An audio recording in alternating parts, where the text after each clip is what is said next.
For years, Nokia wasn't just one of the biggest phone companies in the world.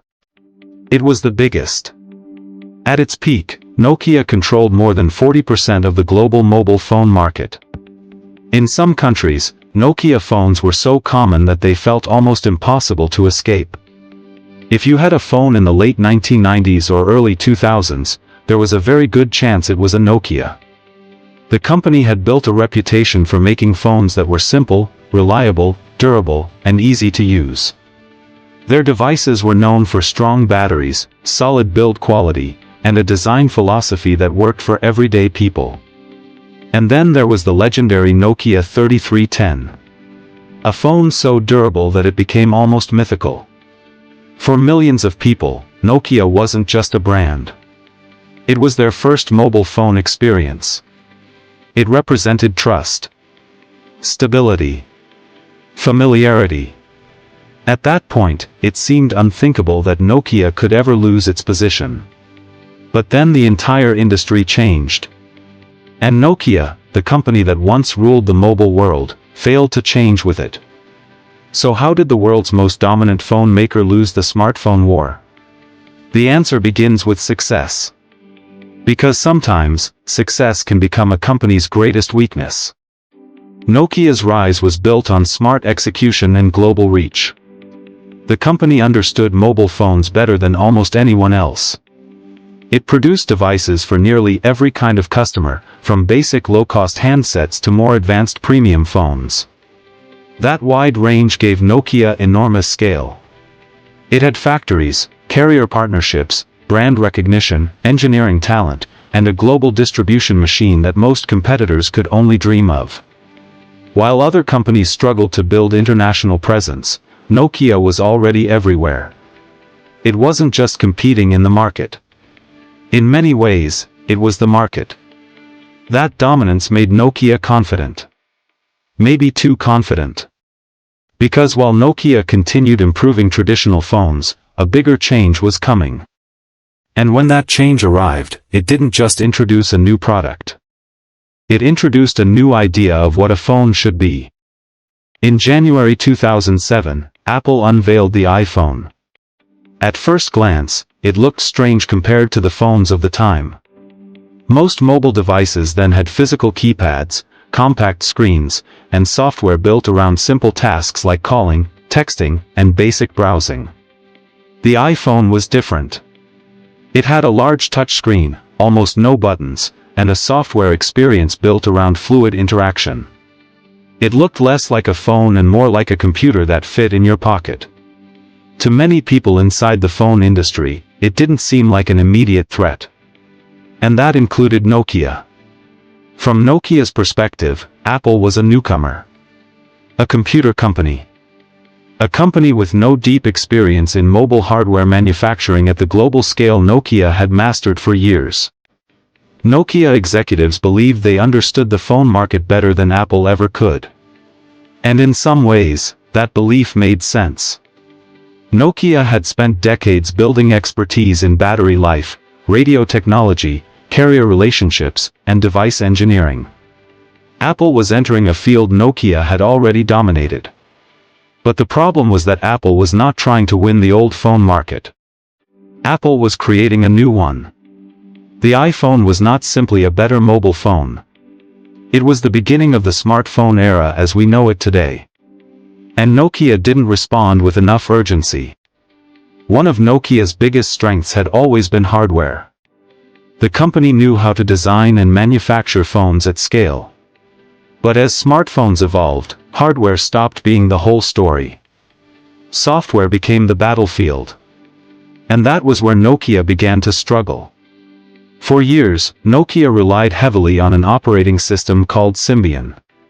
In the earlier era of mobile devices, Symbian had been useful.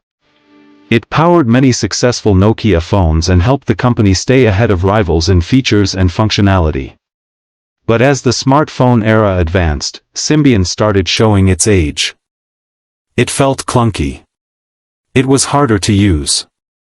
It was less intuitive than the new software experiences consumers were beginning to expect. And most importantly, it was difficult for developers. That mattered more than Nokia realized. Because the future of smartphones was not just about the phone itself. It was about the ecosystem around it.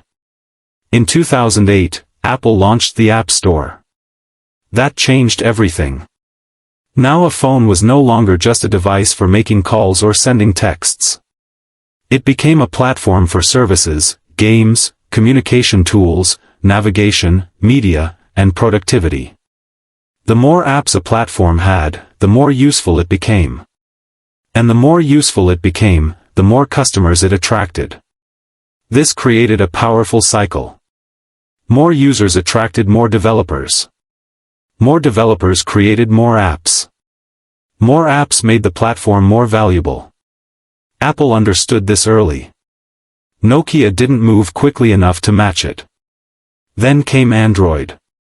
Google launched Android as an open mobile operating system that multiple manufacturers could use. Unlike Apple, which built both the hardware and the software, Google allowed other companies to adopt Android and build their own smartphones around it. That decision accelerated the smartphone revolution even further. Companies like Samsung, HTC, and Motorola quickly entered the new race with Android devices. The market suddenly became faster, more competitive, and far more software-driven than before. Now Nokia faced pressure from both sides. Apple was dominating the premium smartphone experience. Android manufacturers were spreading quickly across price levels and regions. And Nokia was stuck in the middle, trying to modernize while still protecting the business model that had made it successful. Inside Nokia, the warning signs were becoming clearer. Many engineers and insiders reportedly knew that Symbian was no longer good enough. Some within the company pushed for major software changes. Others wanted a more modern operating system. But Nokia had become large, layered, and bureaucratic. Decisions slowed down. Internal politics increased. Teams struggled to align around a clear direction. This is one of the most dangerous things that can happen to a market leader. When a company becomes too successful for too long, it often becomes slower at making hard decisions. It wants to protect what already works. It wants to avoid disrupting itself. It wants to minimize risk. But in fast-moving industries, that caution can become fatal. While Nokia debated, Apple and Android kept moving. Every year, the competition got stronger. Touchscreens improved. Mobile internet became more important. Apps became central to daily life. Consumers started expecting their phones to do more than ever before. They wanted maps, music, games, email, social media, cameras, and internet browsing all in one seamless device. Nokia still made phones. But the industry was no longer about phones. It was about mobile computing. And that subtle shift changed everything. Nokia did try to respond. It launched several smartphones and experimented with new designs. Some of its devices were impressive in certain ways. The hardware was often strong. Nokia still had world-class engineering ability, especially in cameras and industrial design. But strong hardware alone was no longer enough. Without the right software experience and app ecosystem, the phones could not compete at the highest level. One of Nokia's most notable attempts was the Nokia N8. It had a strong camera and premium feel, but it still relied on software that seemed behind the times compared to iPhones and leading Android devices. Consumers noticed the difference. Reviewers noticed the difference. Developers noticed the difference. And once developers begin ignoring a platform, the decline becomes even harder to stop. Because if customers think the best apps are somewhere else, they will eventually go there too. By 2010 and 2011, Nokia could no longer pretend the problem was temporary. Its market share was slipping. Its dominance was fading. And the company needed a major strategic reset. That led to one of the most important decisions in its history. In 2011, Nokia partnered with Microsoft. The idea was simple in theory: instead of continuing to fight with outdated software, Nokia would adopt Microsoft's Windows Phone platform and try to build a third major smartphone ecosystem alongside Apple's iPhone and Google's Android. It was a bold move. And for a moment, it looked promising. Nokia's Lumia phones were visually distinctive.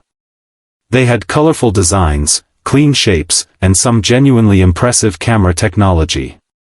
In a crowded smartphone market, Lumia devices stood out. But there was one major problem. Apps. Again.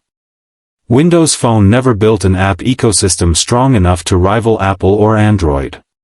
Even when the hardware looked good, many consumers hesitated because the platform lacked the apps they used most. And in smartphones, convenience often beats uniqueness. People didn't just want a phone that looked different. They wanted a phone that worked with the services, apps, and digital habits they had already built into their lives. By that point, Apple and Android had too much momentum. The gap was too wide. Nokia was no longer fighting to lead the future. It was fighting to survive in a future already defined by others.